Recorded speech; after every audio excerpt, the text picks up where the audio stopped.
ચાલો મિત્રો, આ ટેરેસ ગાર્ડનમાં આપણે આ શેરડી, કાળી શેરડી ઉગાડવાની કોશિશ કરવી, જો ઉગે છે કે નહીં એ જોઈ લેવી.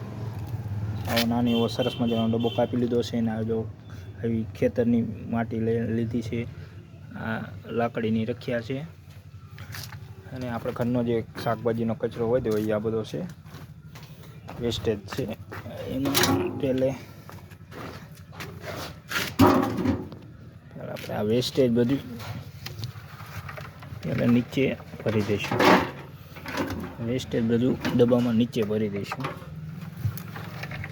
જેથી આ જેમ સડી જાય, જેમ ખરાબ થશે એમાં એક ખાતર થઈ જશે. અને આ સોઇલ કહો કે મીટ્ટી કહો કે ગમે ખેતરની માટી છે એને અંદર નાખી દઈશું. અને આ પછી 20-25 દિવસ પછી તમને બીજો વિડીયો બતાવશું કે આ કેવી ઉગી શેરડી.